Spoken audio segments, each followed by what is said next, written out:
All right, good morning, guys. Ken at Tortoise Capital. This is the Foundations Q&A check-in for October 8th, 2023. I'm gonna pause the recording just for a second. Hey, okay, so we're back. So the first question uh, was where to find the recorded archives of the Foundations course. So I rearranged it so that it moved it closer to the front. So there's a simple introduction letter, you know, apologizing for the training we're about to do. Then there's four courses. There's Foundations 1 or Psychology 1, then the boot camp. Psychology 2 is applied case studies of visualizations, and then course 4, the 37 strategies. So that is a one over the world 30,000 foot view of a bunch of other things that don't fit easily into boot camp. They're just things to whet your appetite. It's like a menu for future distractions, if I can say it that way. But the if you go to the this second line here, Foundations course recorded office hours is where all the Q&A sessions from all the cohorts can be found. I should also just point out there's some downloads and documents in this section here. There is a like not testimonials, but these are actually samples of the research weekend or extended coaching sessions from traders that have kind of gotten through the curtain and showing their work. And then the TC 2000 bundle with Danny Ben Yair just shows how that thing works. So to get back to answer the specific question, go to the Q&A sessions, click that little activity. So I've rearranged this a little bit. So at the top section, I've made this the new intro to the course, how to set up the screen, a 2 hour introduction of me babbling about the organization of the course, and then these two uh, short videos on what I do. The trading plan preparation process, that's about 10 years old, but it's still what I do to about a 95 approximation. You know, how I end the session with gratitude and forgiveness, and then get into work preparing the trading list for the next day. And it goes through the three sources of targets for tomorrow, which is a continuation of one of today's trades, a new signal from the swing trade systems. So it's generating a new opportunity to be ready for tomorrow's day one. Or it's a one of the usual suspects that I'm always ready to trade no matter what, like the Frog Champions, like, and I talked about that at length. I think it was last week. But that little map right there, and then it shows the steps that I go through to prepare to be ready to trade. Now, the important thing on that was I started at the end, and that was at the open, I must be ready to trade. And what does that mean? And then I worked my way back to how I close the trading session at the end of the day, and then filled in the little gaps to make sure it follows a logical process that shows what I do. It's not important that you do it exactly that way. It's important that you map your plan, prepare, execute, assess process so that you have a recipe for reliable behavior. That's what you want to take from that. There's some good ideas in there about planning and prep. And then the second little video in there, the daily trading plan execution, is about 20 minutes, I think. And it shows how I put preparation into practice as a function of the time of day. And it shows how I break it into 30-minute segments. And then what I'm doing in each one of those 30-minute segments. The opening 30 minutes, there's a specific mindset that I have of what I'm trying to do. The last 30 minutes, there's a specific mindset of what I'm trying to do, which is not trade, except for fun. And then there's the middle 90 minutes of lunchtime in which I'm trying to digest the early morning move, to make sure my stops are in place, to start looking for evidence that this thing is going to continue. But I'm shifting my mindset to doing Z3 pinches and Z3 pinch breakouts because the lunchtime pause has a different quality to it than the morning trade. So that video shows how I'm organizing my calendar, my time schedule for all the meetings that I have that day with the market, and what my mindset is, and what systems I'm looking at, and what what time frame or on the candle I'm looking at, or 3-minute bars or 30-minute bars or something, and what I'm looking for broadly across the market and the sector in my watch list. So it kind of is my standard pathway through the day. When I was a executive officer, I was responsible for running the unit.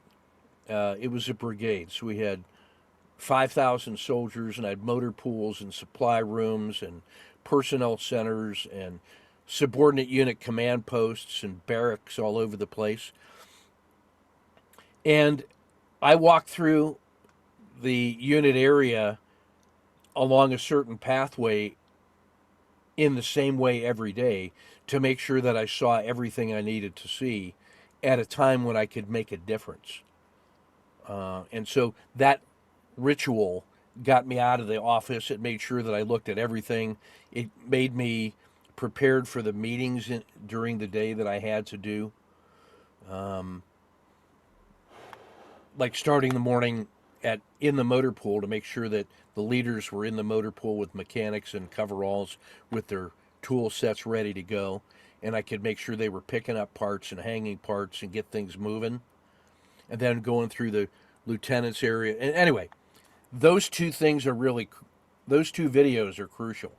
Then I would say from the last cohort, the Ruthless Risk Management, Adult Learning, Executive Summary, Key Concepts, and some mini lessons. Those are 4 really good samples of Q&A sessions from the last cohort or 2 that were really, really good. I just realized I got to upload last, I guess, Tuesdays. I'm slacking. I think that one was the Executive Summary of Key Concepts, to be honest. And then this is the July cohort, and you'll see every one of those. And then I'm trying to remember to put in what the particular topic was, and then April, January 22, and then so on as you go back. I'm trying to get them all loaded into here for easy download. You can download them from the page that they're on if you want to pull it out and edit it or take an extract or whatever. But anyway, you'll find those Q&A sessions in that lesson at the very top of the foundations. Now, does that answer it right? Yes, it does. I wasn't thinking of looking in there. I thought it was part of the course, and Yeah. went in and looked at it because it wasn't in there earlier and when I was looking through it. So Yeah. that's why I was asking. Yeah. What I wanted to do was I wanted to drive people to that page to see the recording because I think there's a ton of value in here, and I wanted to make sure that I put it in there. What I should do is I think clone that and then put that over here into the into the boot camp. See, the problem was I'm starting to recommend to people to do these first, the Psychology 1, which means there's a delay on setting up your screen, but a lot of people I know like to get right into it, so I was kind of torn on where to put it. So I think I'll probably clone that and put it in the Q&A or the introductory courses. Well, I think I'll do that. Anyway, I owe you guys an update on last week's. I'll put that in there. So we'll get that done. Anyway, that's that. So, so Hamad has been suffering from being a studious, industrious student, trying to do everything I tell him, and so I got to relax him a little bit here. But he's been extremely industrious, and is going through a analysis of about the last 3 months of trading, and we flitted around in different systems and different time frames, looking to adjust the equipment to fit his needs.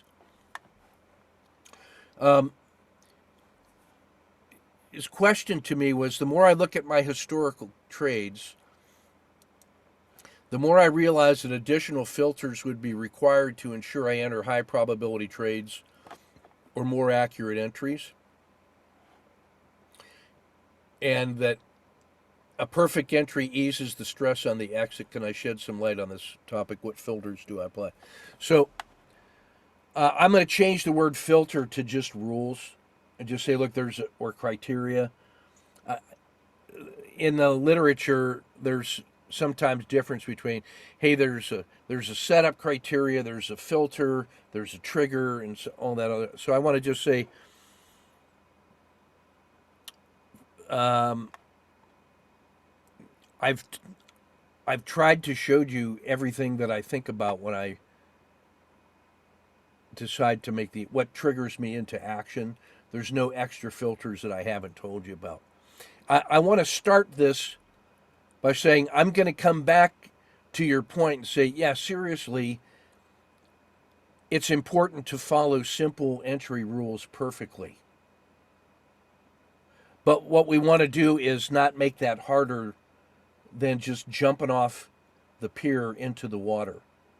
Just go. What I'm going to say is, also seriously,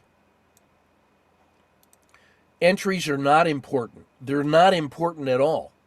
Just get in and get to no lose plus dinner for two. For instance, if I had only two skills to choose from to be excellent with, to be zero defect, to be perfect on, where I want to spend 80% of my attention, effort, practice, and focus, it would be on get my position to no lose plus dinner for two,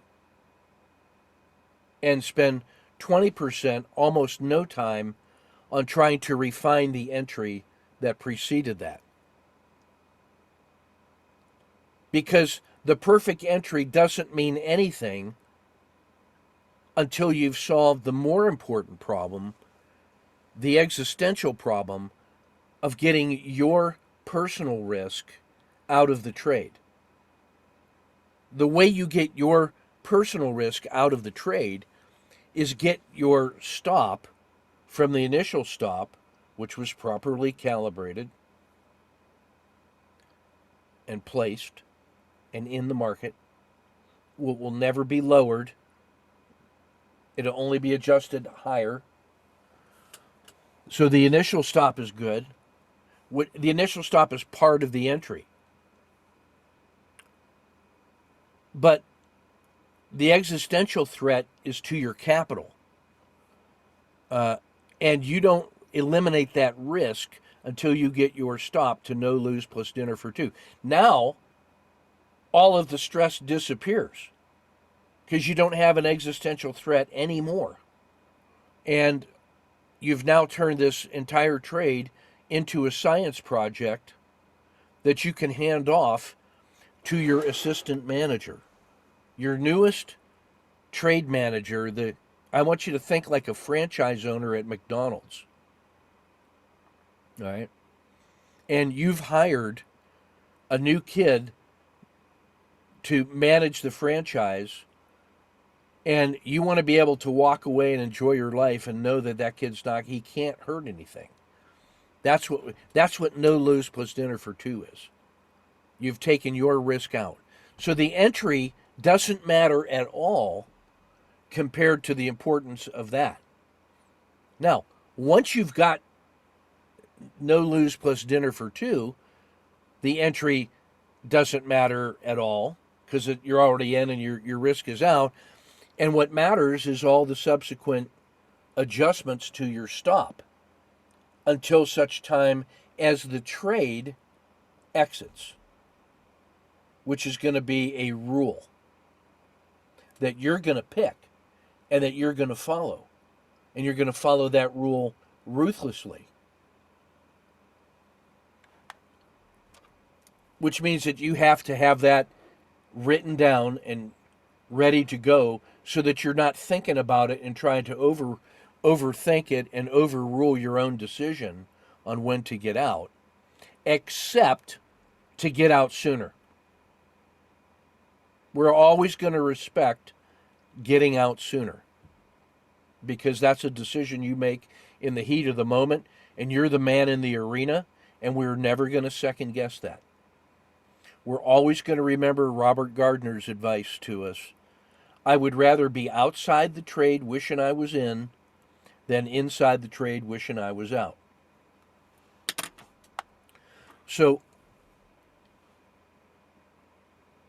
perfect entries are not important in the light of what I just said. The only thing that matters is get to no lose plus dinner for two and get your existential risk out of the trade. The follow on to that is, hey, don't try to trade by worrying about if your first step is going to be perfect or not. You know, like you exit a trade and now the next thing you're going to do, you're starting to think about entering the next trade. That could be 24 hours from now. If you think the entry's got to be perfect, then you're going to spend 24 hours worrying about making a perfect entry. When that's not important at all in the grand scheme of things. What's important is that once you're in, you get your risk out. Because the market is bigger than you. And no matter how perfectly you think you can make your entry, there is always some Murphy rule. Murphy is out there to get you. And there's always an imperfection in your plan. And if you thought your plan was perfect and then you get surprised, your whole world could come crumbling down.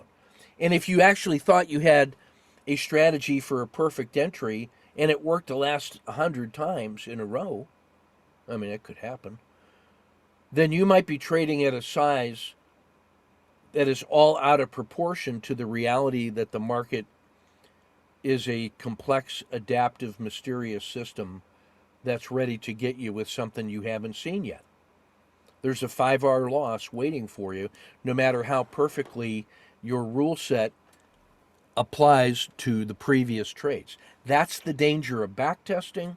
That's the danger of a commitment to being perfect or error-free in the entry or systematically.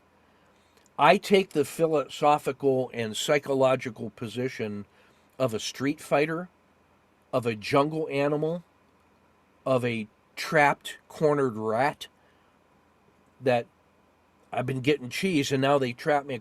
So I'm always ready for tigers. I try to be ready for tigers, on the alert for tigers. Where are they going to get me? Which means that I'm spending all my time scanning my sector and looking for ways that the plan can go wrong.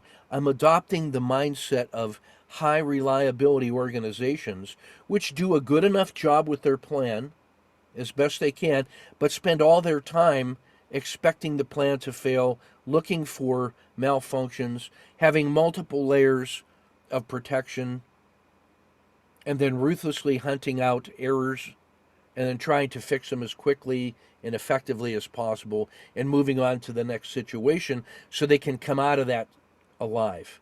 That is the mindset that I want you to adopt. And then I'm going to say, all right, now if you have adopted that mindset truly, then I'm going to allow you to ask me this question about how to make perfect entries. And what I'm going to look for is language which says something like, having taken care of my rule set for finding the best trades, being prepared to find the movers, finding the movers reliably, entering them good enough, being absolutely excellent on getting to no lose plus dinner for two, having a set of clear, simple rules on how to manage my exits or my stops as I progress up the R ladder, and being satisfied that I'm getting a professional amount of returns from the available moves, and then having turned all of that into data to figure out how to adjust my rules. Having done all of that, it now seems like the next best thing I can do is make a micro improvement to my entries so that I can nudge that to be just a little bit better. And the reason I say that is because I've looked at my rules for entry and I've noticed that there's a couple opportunities in a third of them where I might be able to squeeze out a sliver more and gain just a little bit more R on one third of my trades. And I think that I have moved my MMRB.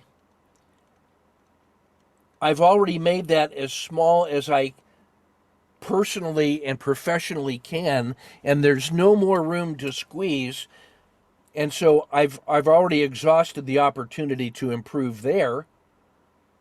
Now I think I need to improve my entry in the following way. I've noticed that in my last 100 trades, there were 10 of them or 30 of them where there was an opportunity to, when I looked at my indicators, it looked like I could trade that with a 1, 2, 3 entry instead of waiting for the PSAR to flip and take that.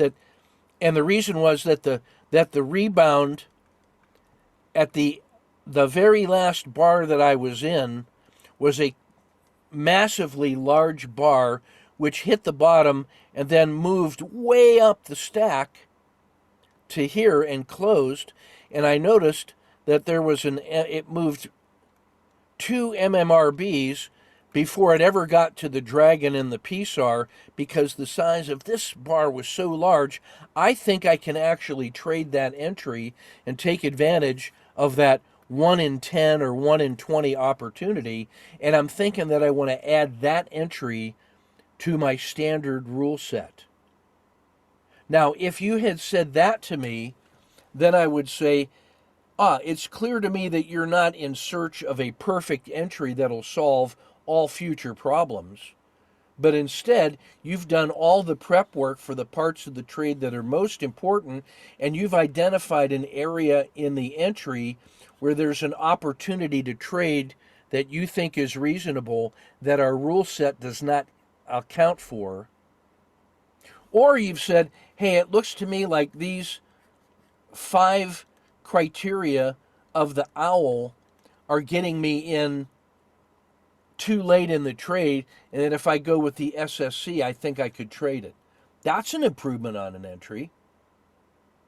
That would tell me you're not looking for the perfect entry, but you've identified a very specific part of your trading process where there's opportunities to make reliable gains that our rule sets are not covering for. That is a different mindset than being in search of a perfect entry to solve all of my feelings or all of the problems that I'm feeling. Do you see the difference in there? So I want to say that, but I also want to say, yeah, when it does come to the entry, I'm saying it's not important, but I'm also saying it's important because you're doing it. Because you have to do it to get into the trade, then you have to do it well. And it's important to tie your shoes correctly before you go onto the soccer pitch with a double knot, and that it is snug but not overly tight and not overly loose, and you don't want the knot to come out in the middle of the play. So in in Lionel Messi's performance? Is it how he puts his shoe, how he enters his shoe? Is that important? No. Oh, except, yeah, it is. He doesn't want to fold in his sock so he gets a blister or it's uncomfortable. And he wants to tie. So it's important to do things well. We want to do routine things routinely. So if you think about how I talk about the players on our team of the trade, I say that your trader is a young is the young kid ready to go, and he's accompanied by the fireman. Those are the two guys that you have at the moment of entry. The trader to pull the trigger and just get in according to the simple rule. I'm asking you to look at three things and then pull the trigger. And here's what I'm asking you to look at in the SSC. Do you have a harsh winter? Yes or no? Did the RL10 bottom out at a certain point? The reason I picked the RL10 as the price, not only because it's good, but it also has the quality of coming to an exact point and then reversing. And that is a point of absolute precision. There's an exact price, and then the slope was going down, and now the slope is going up. So that's absolutely clear. And then I'm going to tell you,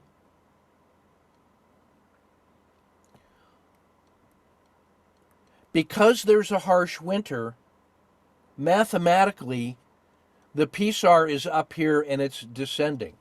You cannot have a harsh winter without a descending PSAR on the other side of the dragon. You just can't get them because of the way the indicators are set up. It's mathematically impossible to have anything except that. And then the moment of your entry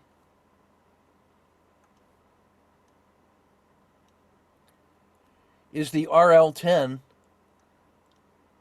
hitting the PSAR.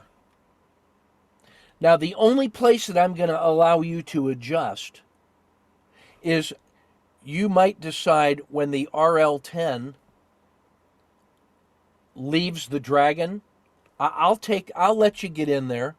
In fact, when I made the adjustment from point 2, point 12 to point 2 and point 14, that typically brings the PSAR down right to the edge of the dragon anyway, and it eliminates one of the fuzzy areas.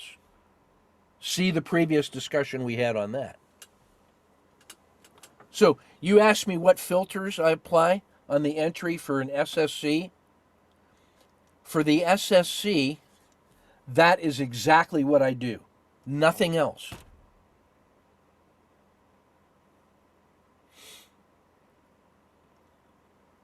Is that clear? Okay. Now,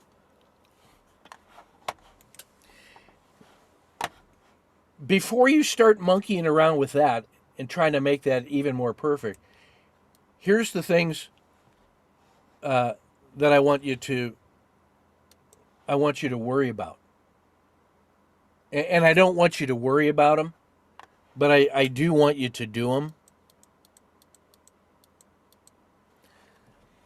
First of all, we've got to get our risk box correct. That's a decision you get to make.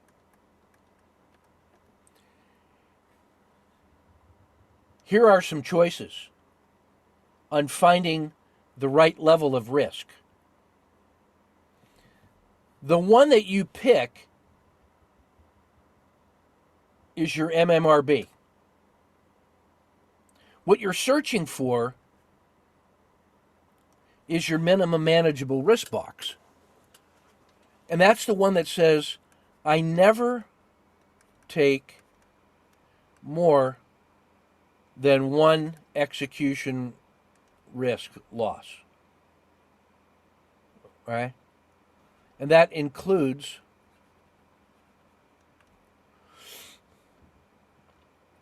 slippage, and spread. Now, what does that mean in practice? That means in practice, suppose I picked an execution risk of a PSAR flip. And I said, this was my signal to get in, and this was my execution signal to get out.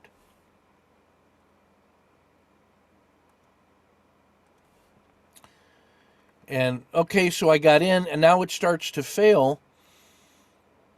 And now it comes down here, and it hits that, and then I make a decision to exit, and then my fill is right here.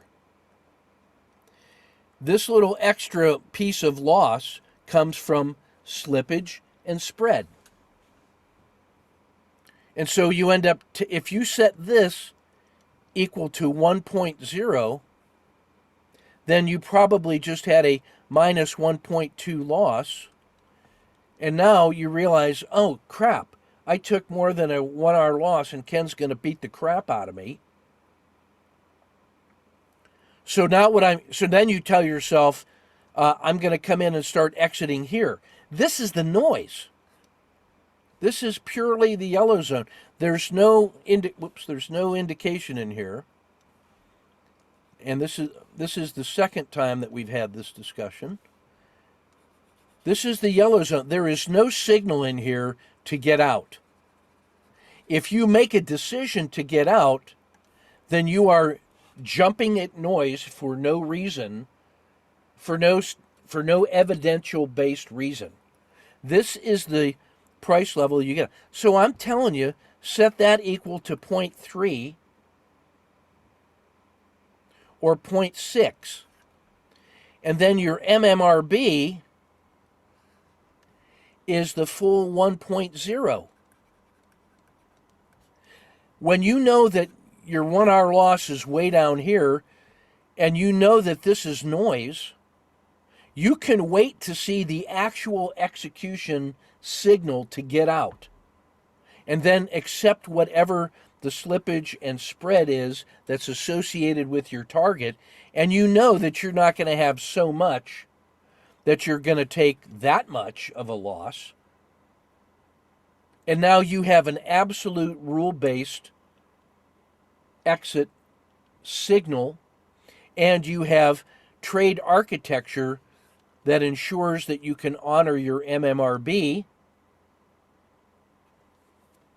And now you can look at this after you have 100 trades.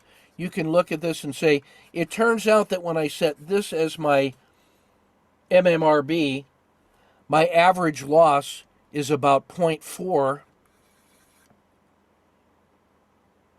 and my average win is 0.6. I have a 3-to-2 reward to risk ratio. Now I could think about reducing my MMRB. No, you don't. If you had this kind of trade architecture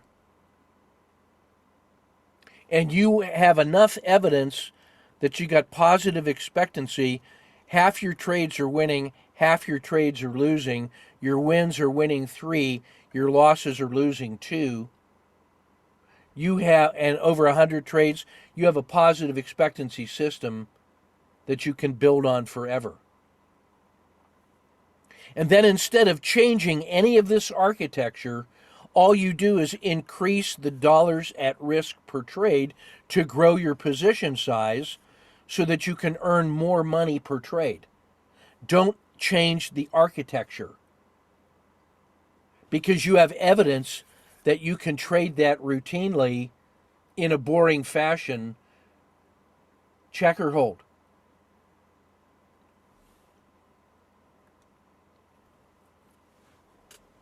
So you're searching for the MMRB so that you can frame properly. So what's the size of the execution risk? The execution risk is keyed to the trade pattern that you are following. If I'm trading the SSC, that means the R10 came down, reversed. It moved a PSAR flip box. And there's my execution. Well, I'm sorry, this should be right to there. There's my execution risk. There's my entry.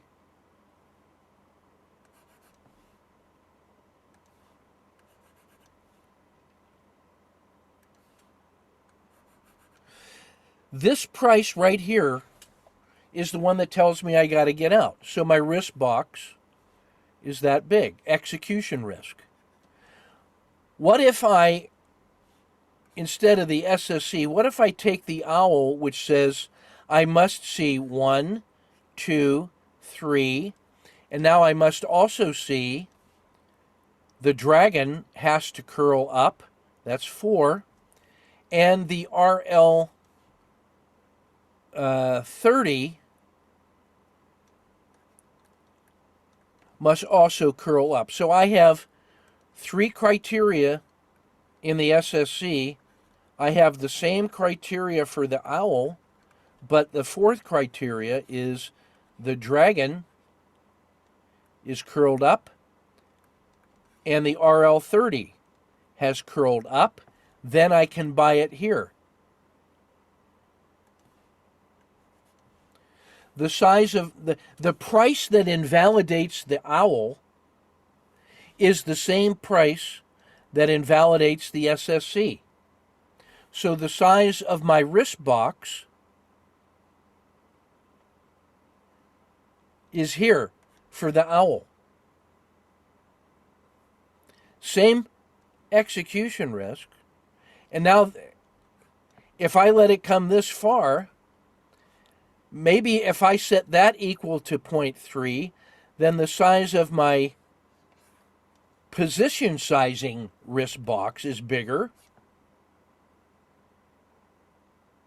so that this is still a 0.3 loss on the owl. If a 0.3 loss is important to me here, then it's important to me there, then that means my position sizing risk has to be bigger. And then that tells me the dollars per trade the dollars per share that I can risk. And then that tells me the number of shares I can buy when I know the standard dollars per trade that I can risk. So those are the 3 elements that it takes to tell me what my position size is. If you have internalized that, then you're not going to chase trades. Doesn't reducing the position size make it slower to get to? No. Well, yes. No, but yes. So what? Make a smaller dinner. Or if you are satisfied that your exit is a 0.3 loss, and that's your execution risk, that thing now has to get a certain distance up so you can make $100. Yeah, but when you're first doing this with when you're trading, 1 share, okay, that doesn't work. You can't use your production level when you're trading 1 share, because now you have to increase by $100 per share. So you can't do that. But what you got to look at is, say, in terms of execution risk, how soon can I move my stop from here so I can lock in some significant amount, which when I'm trading at full risk is going to be $100. That's the most important decision in the world, is how you get to there. Yeah, go to the dollar menu. Thanks, Greg. Go to McDonald's drive-thru for the dollar menu. Lower your standards, but never your stop. Write that one down. Lower your standards, but never your stop. There. That's why we came here this morning, was to hear that phrase. Now, how... Now, you see how simple I made that entry? 3 rules on the SSC, 5 rules on the OWL. I hinted that there are times when, hey, what if I got this PSAR flip, but this thing went like this, closed here, and now it's starting to go like that, and I could see a 1, 2, 3, and I want to get that one and keep this as the exit, and the PSAR, or the RL10 only prints to here. Why? Because this was noise. That 1 bar of exaggerated exit, or exaggerated price, but which closed here. The RL10 is set on the close. So the RL10 doesn't even see that. And it closed here. This was noise. Whereas everybody who sees that is putting their stops down here, you realize that's really the price. And the RL10 prints here, and now you see a 1, 2, 3. I can say, you know what? Off a bottoming tail, if it moved 2 MMRBs, I could enter here before it even gets to the PSAR. You've seen me do that on the 30-minute bars after 10,000 case studies. You know how many times I looked at that and said, why am I not getting that? So I learned that one of the things that I can do in advanced hybrid trading is whatever the low was, I always know what my MMRB retracements are. I used to just take 3 MMRBs, which is a frog bot. Here's an MMRB.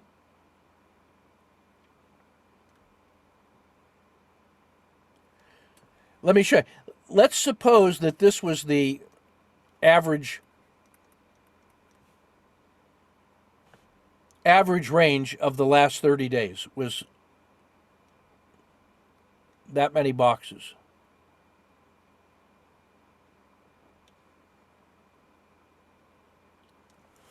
And let's say that I computed the standard deviation of those, of the last 30 days, and it turned out to be that much.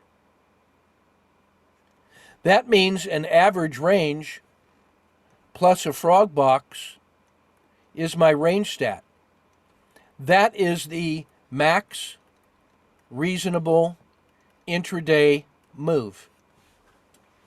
If I take the range stat and divide it by 10, I get the R10. And the range, the R10 is that much. And the R6, which you'll see on my daily report, is 1/6 of that. And then the frog box was this. I have experimented with all of those in terms of finding what is the minimum amount I can have that thing reverse off the low of the day, or when the R10 reverses. And then when I see the PSAR coming down, I know that when the PSAR flips,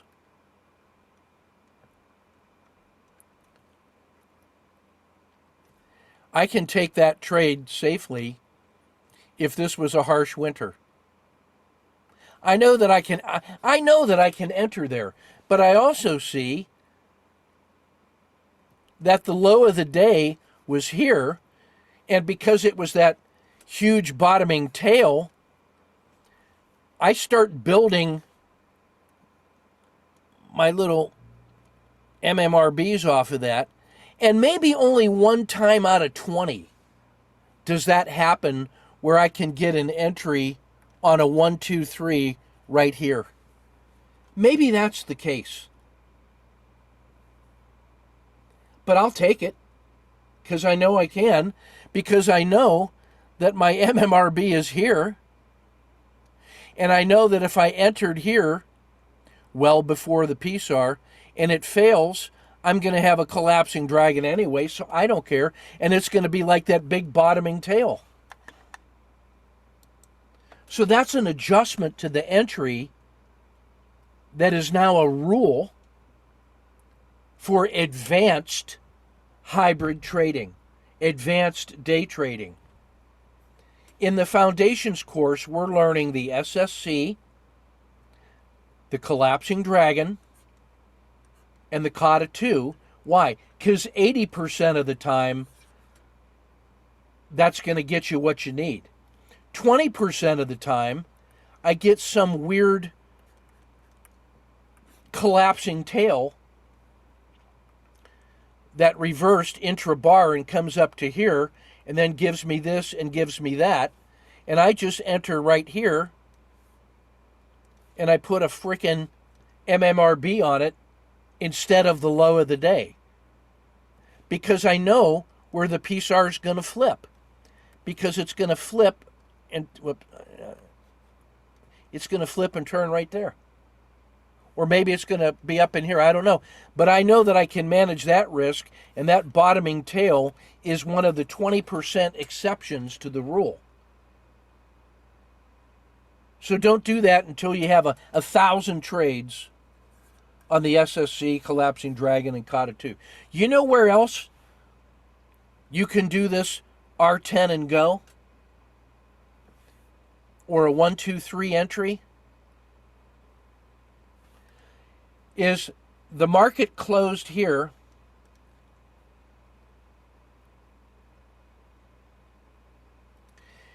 and here's the opening, and it opened here and sold off hard and then closed here and then did this. When you look at the charts, the PSAR is way up here, and you got all of that distance, and you know that you want to get long here, and yet you say, well, Christ, I can. Here's the, and it may even PSAR flip here, and you say, oh crap. My entry's not till way up there. And yet I've moved a frog box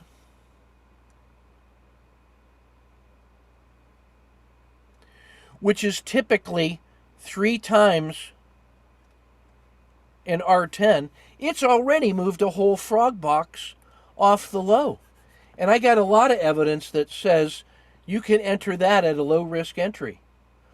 Where do you find those rules? In the advanced day trading course. That is a special case of a large gap. Is that an SSC? No, it is not.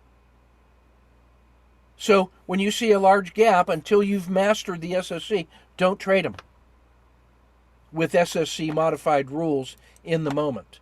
But that's what the future holds for you once you become proficient in thinking about risk box size, standard risks, mastering the different sizes of these risk boxes that you can choose for execution risk. Knowing that this is all based on the statistics behind the PSAR flip, which 80% of the time is going to cover 80% of your trades. And all you got to do really is just look for harsh winters that are orderly and then freaking reverse and give you a nice V bottom, which is where the PSAR is going to flip to. And then when the PSAR comes down and flips, you set that equal to a 0.3 or a 0.6 loss, position size against 1.0, and then then I would have to go back and change that. I'd have to edit that out. So I'm glad I didn't say that. Don't exit inside here. Make sure you got a harsh winter. Spend your time on the harsh winter. You go back and look at your trades and you tell me how many of them you would swear in court you could justify that was a harsh winter on your entry. You tell me how many of those you can. Now here's what I'm going to tell you. The decision to enter is a decision. The decision to exit is a decision. Those are based on rules. The most important decision you make, which should also be a rule, is get to no lose plus dinner for two. That's the one that preserves your sanity and your capital and eliminates the existential threat to your capital. Because if that gets hit, you're still going to make $100 or a $1 Happy Meal or something. The next one you got to be dealing with is, when I have an average win, where is my stop? How much of my average win do I preserve? If you had an average win, would you be satisfied with a no lose plus dinner for two? I don't know, but that's the one you gotta study, because what you really gotta do is have some kind of trailing stop so that when you get to an average win and it reverses and your trailing stop hits, you're satisfied that you made a professional decision. When you get to a 2R in hand, you better be using a sniper to preserve a satisfactory amount of your 2R, like keep 2/3 of it, or keep 4/5 of it, or some percentage of an abnormal gain. How much money did you give back when you had an abnormally large gain? Like if your average win was 0.7 and this thing went to 2.0, so let's say your average win was 0.7 and your win went to 2.0,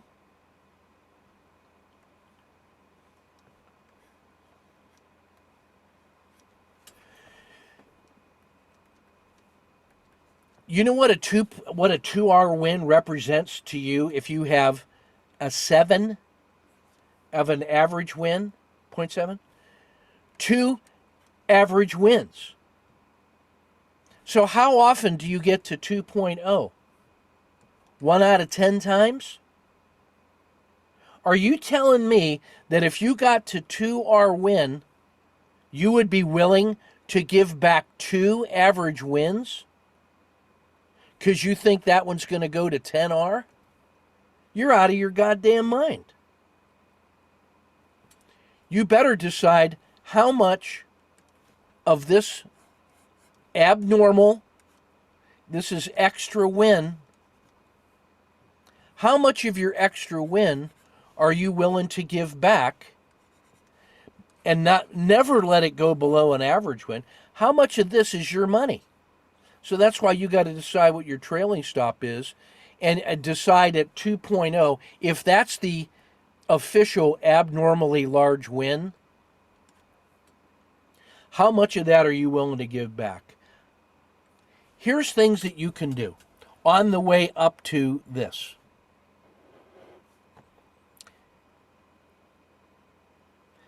On a no lose plus dinner for two, if you got out, how soon should you re-enter? Wait 30 minutes. Go find another target. Because here's what will happen. You'll start entering. Did you have a harsh winter? No, but it's a kata 2. You have to have a kata 2 to enter after a no lose plus dinner for two. You must have a kata 2 entry. Must. I may actually say, no, you must have an average win before you can have a kata 2. I might tell you early in your career, like right now, no, you get an average win, you have a 0.7 win, then and only then was this enough of a move to allow you to justify this as a higher low. that if you just took a no lose plus dinner for two, that's just all part of the same thing. That's not a kata 2. So I'll just tell you right now, average win. Add that. 0.7.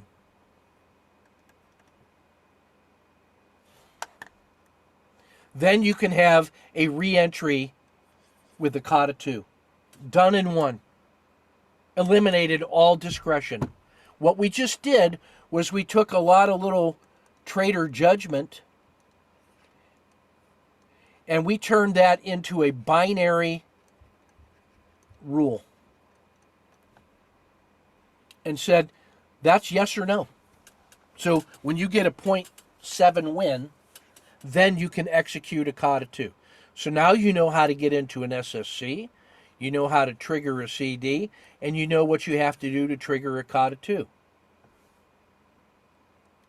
Now, the next thing you got to do is decide trailing stop of a, it doesn't give you, crap. This thing starts moving up, and we got about 5 minutes before Creativity 202. Starts moving up, and you want a trailing stop. Here's the ones you can choose from.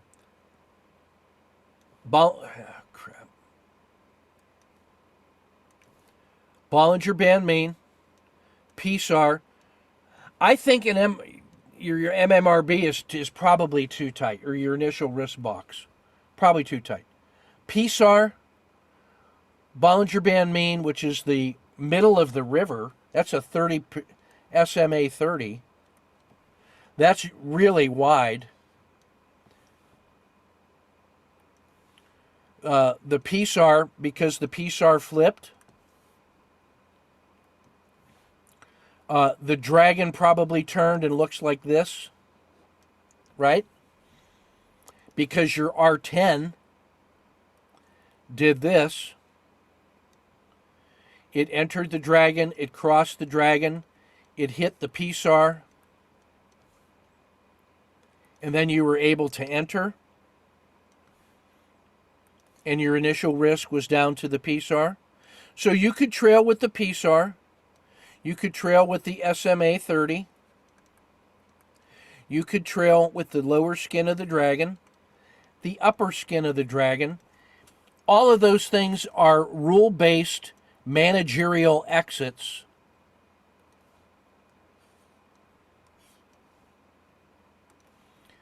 that your manager, and these are all based on price triggers. Why? Because when this extreme move goes up a certain distance and starts to fail, there's only one time when price moves away from the RL10, and that's in collapse. So in order to respect that, when price hits it, you trigger. So lower skin of the dragon, upper skin of the dragon. On good wins, price got all the way up here. The R10 reversed. You can start hanging MMRBs from the top, and then when it hits, you decide, I'm going to exit. I'm only going to give back that much money because it's my money. If you were willing to risk that much on the bottom, maybe that's how much you risk from the top. That's the chandelier exit and money management. Conceptually, the percentage of gain, if I got 2.0 R, I want to keep 80% of it. That's a half of an R. So if I got all the way, that's my answer. If I got all the way up into here, I'm probably, and this was my average win, I'm probably keeping 80% of that. That turns out to be about an MMRB. So when you have 2R in hand, trail MMRB. That's a rule. but there's a reason behind it, and it's all based on the statistics of those different size boxes. You could use other criteria like pattern recognition.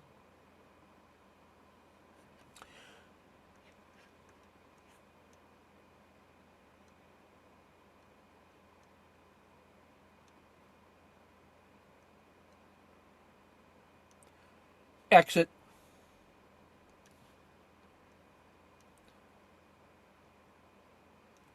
That's a 1, 2, 3 exit. I have a higher high, the highest high, and it closed here. This thing opened, it got that high, it got that low, and then it closed here. That makes this bar 2, that makes this bar 1, and now bar 3 is live. When bar 3 is live, breaks below the low of bar 2, I exit. That's a 1, 2, 3 exit. You could also pick a 2-bar low. So I'm grinding my way up and this thing is just working. And I just arbitrarily decide because I'm looking good. When this is here, my stop is here. So when I'm here, my stop was here. When I'm here in this bar, my stop is there. And maybe I like this so much that when I'm here, my stop is the low of the bar. When that thing is going up really well, I may just arbitrarily move this to the low of this bar while this bar is live. So if this is the runaway bar and starts coming down, I can take half of it. Or don't give back a whole big bar at the end of a run, especially if it's out here past Z3. Now you see, that's how a sniper thinks after 2R for these exceptionally big runs. Otherwise, you can just use those 4. You pick one of those 4. 4, 3, 2, 1. You pick one of those to handle a price that's just grinding along and not doing anything, and you say, oh crap, it had this. This is no longer good enough because you had one guy with a big bag of money came in and temporarily drove price all the way up there, and now it's doing this. 1, 2, 3 exit, and I preserve all of that with a sniper. And just forget about it, move on to the next target. When you have an abnormally good win, like a 2R, then you can start thinking about this kind of magic exit. You won't get a 2R win until you have an abnormally good-looking gain that caught you by surprise. You're down here with your little MMRB and grinding along, and this thing is a surprise. Just let one of those 4 standard trailing stops protect you. PSAR, lower skin of the dragon, upper skin of the dragon, or the trailing MMRB. Just pick one. That's what I want to say about managing exits. Now, we just spent 60 minutes talking about entries, management, and exit. How much time did I spend on entries? 10% of the time. I spent 90% of the time talking about risk box, standard risk, choices, managing exits, understanding the statistical framework of framing correctly. I'm not trying to make that perfect. I want the execution to be perfect with either 3 rules on an SSC or 5 rules on an OWL, or I didn't even put the OWL in Foundations, I don't think, because I want you to get that, and I want you to have the COTA 2, and I want you to have the CD. absolutely nailed, rock solid, you'll end up looking at the owl. You'll end up looking at using your comfortable risk box so that price moves this, goes that low, and you say, oh, it's moved a cotta two, and there's my risk box. I can just get in here because I know I can, because I know that is, I just got to get in. You can't get to no lose plus dinner for two until you get in. So just get in. But until you get to that kind of mindset, you kind of got to go through making all your rational decisions and committing to rules and then trading them 30 times. Do you remember when you set up a 4-week plan to study an adjustment? Did you do that? No, you didn't. Or did you? You did? Okay. Then I take it back. I didn't see the evidence of it because I saw you doing a lot of different things. Maybe you were following those rules, but I'll take your word for it. Well, I'm going to take a look at the table you gave me and the analysis that you did. But I wanted to spend the time answering this question because I wanted to put into context why my first smartass answer, entries are not important, just get in and get to no lose plus dinner for two. On the one hand, I absolutely mean that. They are not important at all. Except that they are, that you got to be able to execute the 3 criteria of the SSC ruthlessly, perfectly. Because if you won't do that, then you're certainly not going to do all of the rules for the management and the exit, because the entry is actually easy on the SSC. It's 3 rules. Harsh winter, reversal, PSAR flip. Done. All right. That's everything I got for this. I'm going to take a 1-minute break for the C202 guys because this is on their time. And Jeremy, I think it was probably important for you to hear that. All of that stuff, those insights, whatever, that's what an example of work in progress does in the Creativity 202. We're only doing the Creativity 202 course, by the way,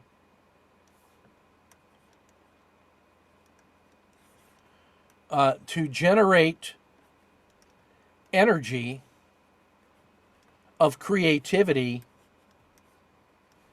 to apply to work in progress in trading or in life.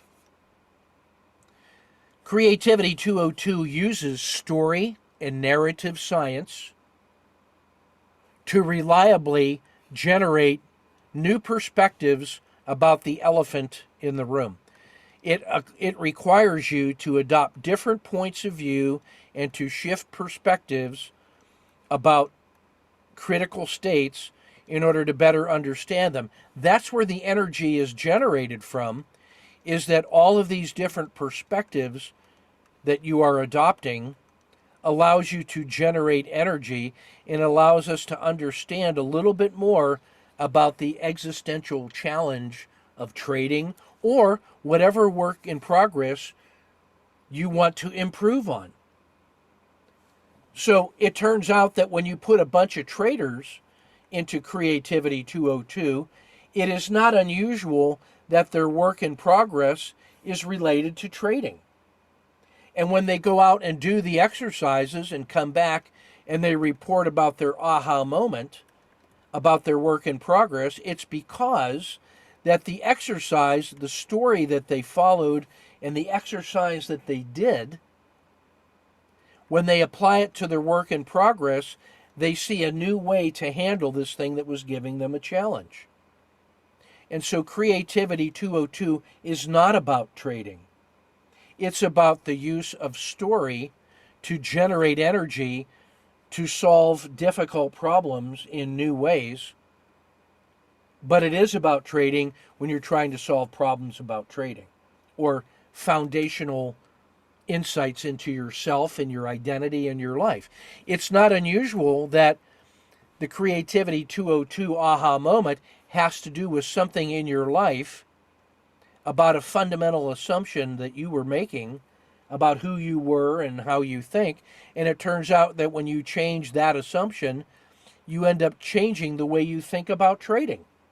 So all of this stuff is connected in a certain sense, that your larger life includes your life in trading, and that there's a relationship between your trading life and your living life, and that stories help us put all of that into context and gives us a deeper understanding. And so when you change your stories, or you start manipulating these different stories and shifting perspective, it comes up and affects the way you trade. It affects the way you look at your life and everything in it. And there's both art and science in the way we do Creativity 202. The art of it comes from the